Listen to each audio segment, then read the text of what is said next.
Welcome to the Legal Innovation Forum podcast series, leading at the intersection of business, innovation, and law.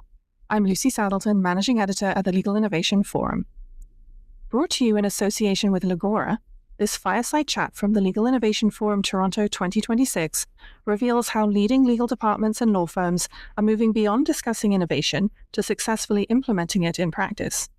Our speakers explain why they are focusing on empowering their teams and embracing innovation paired with thoughtful risk management. So I am the Director of Engagement for Canada for Legora, and I joined Legora through an acquisition a few months ago. They acquired a Canadian-based company called Walter AI. So I'm new to Legora, but excited to be here with all of you today, and especially with Simon and Catherine. So why don't we start with some brief introductions. Simon.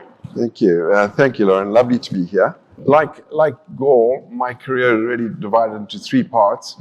I started life in private practice with a US-based international law firm where I practiced securities and M&A law. And then I went into the resources sector. I had a stint with Royal Dutch Shell in oil and gas, and then with Vale in mining. And then for the last third has been in financial services. First with BMO, and now more recently with TD. Great, thank you. Catherine. So I started my career actually as a banker, so my trajectory sort of is the mirror of Simon's. I spent about 8 years at a large multinational bank, working in the area of cross-border finance and structured finance. I then pivoted due to some economic changes in the world and became a lawyer. I've since then been practicing in the area of financial services law and also infrastructure law for the last 20 odd years. I currently am the chair of the financial services group at McMillan, as well as of the infrastructure and construction group. And I'm very happy to be here with you all today. Okay, let's get started. So I have one question for both of you to kick it off. Would love to hear about some of the biggest risks and opportunities that you're helping your respective organizations navigate today. Do you want to start? Sure. Risks and opportunities. Well, there's no shortage of those. I think the essence of being an inside lawyer, being a chief legal officer or general counsel, ultimately comes down to serving the customer and protecting the company, or protecting the bank in my case. Serve the customer, protect the bank. So when you ask about risks and opportunities, I tend to sort of see everything through that particular prism. Some on the opportunity side, some on the revenue side, some on the expense side, if you like. In my particular case, let me think of half a dozen or so. Heightened regulatory and supervisory risk. We're in an environment now, and we would have thought, I think, with some good reason, that the financial crisis would have seen the zenith of regulatory risk in that sense. Not a chance. Yeah. We have more regulators today. We have more overlap between the regulators. We have greater complexity in the laws and the regulations and their oversight. And in fact, their appetite for oversight just doesn't seem to have diminished in any way. So that might be my first risk. Thereafter, of course, everyone is well aware, geopolitical, trade and sanctions risk. I'm sure there's been some discussion about that this morning. Technology disruption, AI governance might be a third bucket of risk area. Data privacy and cybersecurity has been on the list for a long, long time. Seems to be even heightened today, certainly within financial services, where we see governments keen to allow non-bank intermediaries who aren't regulated enter into the space, bringing with them, I think, the potential for systemic risk. So that's a worry. And then, of course, there's always conduct and culture and ethical expectations. Soft or poor cultures, right, just are rife with risk. To the latter part of your question, though, around opportunities, I think all of these risks are an opportunity. I was going to say the same. So it depends on the approach, right? And again, it comes back to the dichotomy of serving the customer and protecting the bank or protecting the company. If you view every particular risk as an opportunity, there's always a way to deal with it. One has to identify, obviously, the risk, anticipate it, put in place the right frameworks and structures for dealing with it. And if you can do so ahead of your competitor, so much the better. Mm-hmm. Thank you. That's perfect. So I think, Simon, you did a great job laying out the panoply of risks that certainly large banks, but most other players in the Canadian market are facing right now. Financial risk, socioeconomic risk, geopolitical risk, regulatory risk, all of those kinds of things. I think from a outside counsel's perspective, we certainly spend a lot of time helping our clients, identify, quantify, manage those kinds of risks. But I think where we view our role as most important is then by helping our clients move forward with the confidence that they understand the risk and how to manage it and go about improving their business as a result. I think, and again, I agree with Simon and Lauren on this, all of those risks represent potential opportunities. I think there's a huge amount of opportunity, certainly in Canada right now.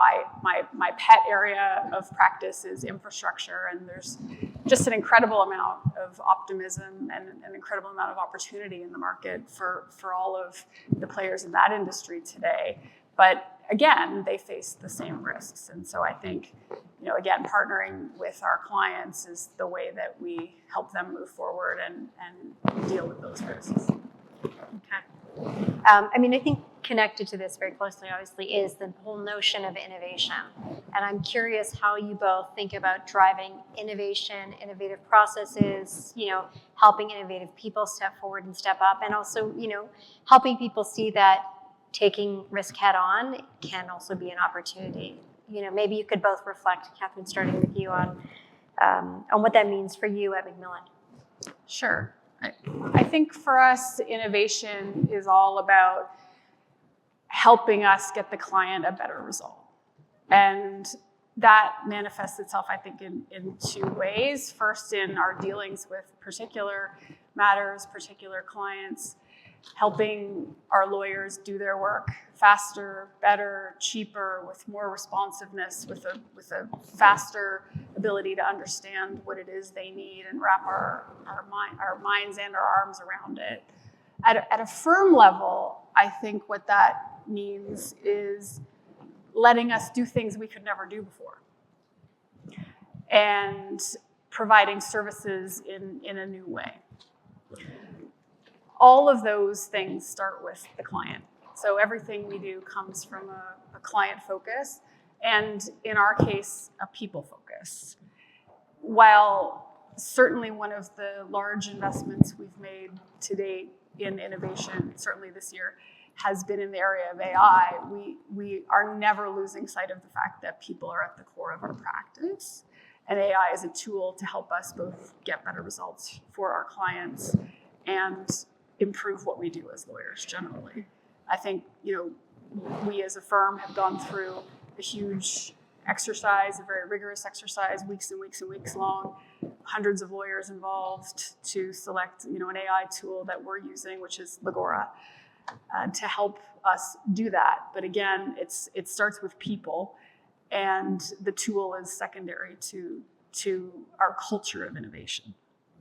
And Simon, maybe when you respond, it was something that came up when we prepared for this last week, but I think there's sort of innovation along the lines of the better, faster, cheaper, and then there's also innovation, as you put it, Catherine, of doing something you couldn't do before, right? And I think both of those are important ways to innovate.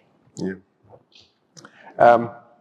Sure. So, for me, innovation is replacing today's best practices with tomorrow's. Yeah. I think it's the American legal scholar who said, the law must be stable, but it never changes or never stands still. Yes. Words to that effect, which shows that even law can be innovative. To your question, so a couple of points come to mind. One, I think driving innovation, I think is the term you used. Driving innovation is about transforming the sort of the reactive gatekeeper guardian role into the more forward-looking, shall I say, advising the customer, serving the customer perspective. It means, I think, for certainly lawyers within our group, we encourage them to be curious, to be courageous, and to be accountable. Right? And curious means always, amongst all the questions that we can ask, asking the question why. It's not so much the how or the what or the who. Those are important questions, but never as interesting as the why. And I think if you understand the why, you can give lawyers the bandwidth then to get on with it. So once they've asked the question, it sometimes takes a degree of courage, certainly within big organizations, to change things, right? And then the accountable part means you have to stand up and say, I'm the person that will deal with it. It's not accountable in the sense of what's your jurisdiction, what's your area of responsibility. It's no, who's going to drive this particular change through. You understand the need for it, you're going to show some courage, and you're going to lean in and do something about it. So driving innovation for me really means building a culture of curiosity.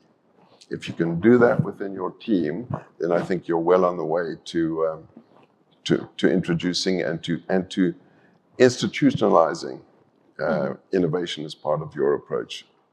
You know, when we spoke last week, I think along the same lines, you also made some remarks about sort of building on that notion of being courageous, but also empowering your lawyers to make business decisions effectively. And I really liked your remarks on that. So I wonder if you could say a bit more about it and maybe speak to the kinds of, whether it's culture or processes or something else that you've sort of put in place or seen established at TD or at BMO that enable your lawyers to do that.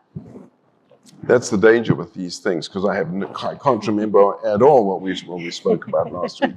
It might have been something. So it may have been something along the lines that, you know, I very much view the lawyer's job as not only advising your internal client, who applies to all lawyers, on what's appropriate, what's legal or not, but actually calling out behavior or calling out an approach that's just plain stupid, right? Yeah. So we can say that. You can say, well, I think you could do this. This would be fun. But it would be stupid to do that. Right, I think that's a very always important. Well received. I think that's a very. You can use different adjectives, but I think that's a very important part of lawyering. I had, in terms of innovating, one of the approaches that we're taking within TD more generally, but certainly within the legal group, is simplifying everything. In fact, one of my objectives for the year is nothing more detailed than simplify everything. And often that means actually just stop doing what doesn't make sense. When I joined the bank just a couple of months ago, I received this very well researched memo that was sent to, 50 people in the organization. And it struck me, it must have touched gone through the hands of 20 lawyers within the team. People had given a lot of input. It was well drafted. It was an interesting read. And I looked at all the people who were receiving this report, and I wondered what was the purpose and what was their reaction when they received it. I made a few inquiries, and it struck me that not many people were reading the memo. So I said for the court, prepare the memo as you normally would, but just don't send it. Right? That was sacrilege. I said, don't send it. Let's just wait and see who's going to call for the memo. And so they haven't received it. Nobody did. We've stopped doing that memo. I don't know how many hours we've saved by just by stopping an approach or a practice which, when it was started, I'm sure made a great deal of sense. No one can remember that anymore. And I'm sure you all have your own examples on that. That's a silly example. But you come up with 20 silly examples like that, Right? You You're save some starting time. to save some time and money, absolutely. Yeah, that's a great one. Catherine, any remarks from you on, what you've seen at McMillan, what you've seen in your particular practice or across the firm? And would love to hear, in particular, your thoughts about, as you said, you've rolled out AI across the firm. Your firm has done a great job in adopting it and putting it to good use. It takes a lot of investment, which I know you guys have also done. But curious to hear your perspectives on, why you think it was successful and maybe just what that means to be successful in terms of delivering that value to your clients. Sure. I think the amazing thing about the AI tools that exist today is they let us reimagine what's possible. And that reimagination starts with us as lawyers and as our colleagues in the firm as well. We rolled out Legora firm-wide, not just to the lawyers, but to all of our business people. And it's made a very powerful impact in what we're able to imagine we can do that we could never do before. I think we've been very conscious to do that from a people-forward place. We haven't just sort of presented everyone a tool and said, go away and use it. We're being very collaborative and very investigative in our approach to the technology.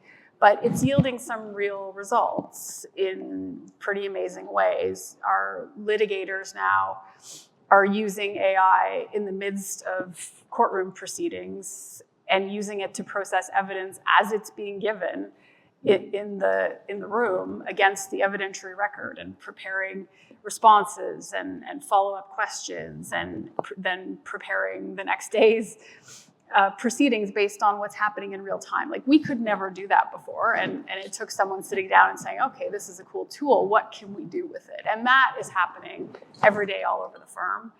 We had a client ask us for help dealing with a government request to provide the contents of 45,000 documents in very short order.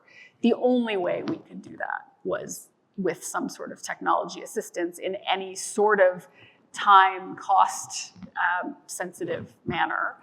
And that's what we did. But, in all of our interactions with AI in the firm, we are taking what I said is people-forward approach, which means, lawyers are in control of the process. Lawyers are reimagining what we're doing. It's not a technology-driven process, but those are a couple of examples of how we're seeing it very powerful. I've used it in financial services closings, close to missing a wire deadline and needing to really quickly amend documents. It's amazing that we can do that now in such a short period of time, but it's a lawyer-centered approach, and I think we're paradoxically taking a less AI approach in some of our associate training as a result, because we really want to focus on our lawyers being properly and well-trained to think. And we're running simulations where they're not allowed to use AI. They have to think through problems and in real time come up with issue spotting and analysis and where they think the research needs to go, but that's all without the use of AI. So it's forcing us to reimagine training in an AI world as well for our young lawyers. I mean, look, I think the reality is we're still in such early innings in this sort of AI or agentic AI era, and there's so much research coming out well beyond the legal community on what it means for training, what it means for education, what it means for the way we process, thoughts. And I think being in an organization that takes innovation seriously positions you all to take advantage as these things change, right? And as we learn how young lawyers are going to learn, or how people in an in-house role are going to learn, if they have tools that do a lot of sort of the work that used to train them.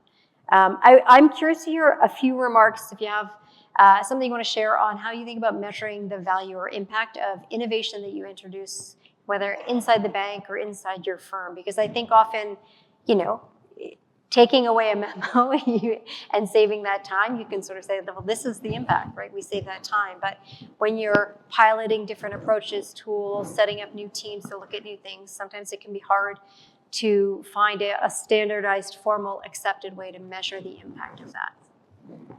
Go ahead. Can I be rude Yes. and actually answer the previous question? Yes. I'll come back and I'll answer this question, but I wanted to supplement Catherine's response about use of AI and so on. I think certainly from an in-house perspective, what it is doing is elevating or is moving the legal function up the value chain.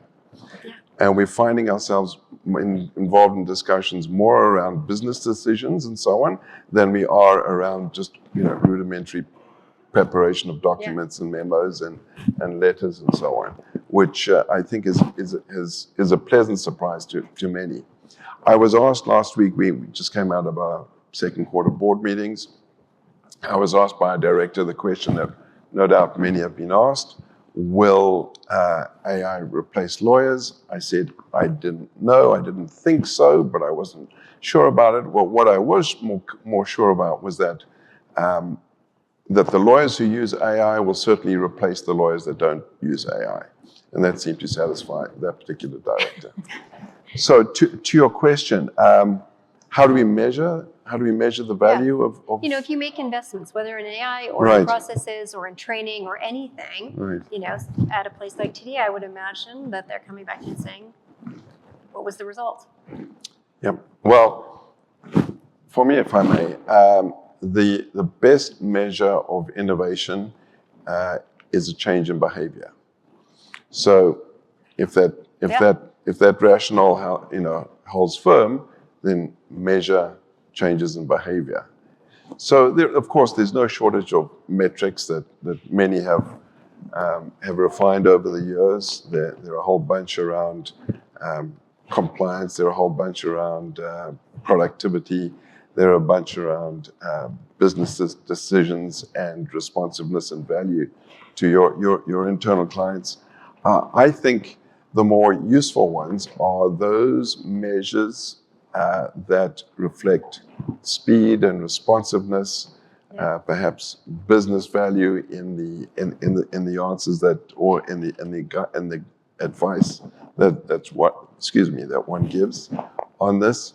I don't know that there's any one particular measure that does it for all, but I think if you start seeing people behaving differently from the way they did previously, then I think you're onto something. You're on the right track. Yeah. That's right. How about you, Catherine? Well, I mean, I think you can start with the traditional, triumvirate of faster, better, cheaper. Those three things don't generally all come together. When you're looking at value, you usually get one or two of them. And you have to decide what makes the most sense and what makes the most impact on your business or your matter or your firm. I think that for us, it's certainly all those three things. I think it's also, though, as I mentioned earlier, the ability to do things we could never do before, to imagine what the business can be, to imagine what we can do for our clients, and also to potentially and I think Simon alluded to this as well, let lawyers refocus their energy where we're better drivers of results for our clients, right? So as opposed to me having to spend 3 hours drafting something, if I can do that more quickly and focus my attention to something that's more pressing or an issue that requires more senior oversight, then that's a good thing, and that's value. I agree, Lauren, it is a challenging thing to put a number on, for example, if that's what you're looking to do. But I think reducing it to numbers simplifies what we're all trying to do here, right? And I think that you need to take an expansive view of innovation and its effect on, your people, your clients, your business, all of those things. Yeah. Anything you want to add, Simon? You look like you're tempted. No. Okay. Thank you. I've got one last question here, and it sort of takes us back to the first one, which is that notion that managing risk and encouraging innovation can go hand in hand, and they can be in conflict. And I'm curious how you think about anticipating that conflict, managing it, or just striking the right balance overall to encourage innovation internally. Yeah. Well, I think we can all have a different perspective on this, but I think we're in the risk management business, of course. So for us, measured risk is good risk. So that's really what we are. We're risk intermediaries, and that's where we make money. So managing risk and innovation, I think, are inseparable. I don't see them actually as polar opposites. Okay. And in fact, the failure to innovate is a risk itself. Yes. So ergo, innovate. Yeah.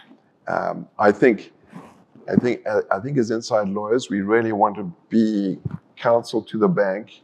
We want to be known as the yes if, right? Or yes provided that. Or I think yes if does it rather than no. And I think that keeps getting us back to having a seat at the table and being invited to be involved in business decisions.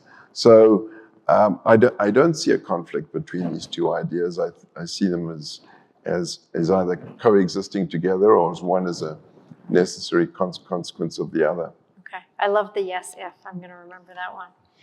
Catherine, any thoughts from you, whether it's about within your firm or with your clients?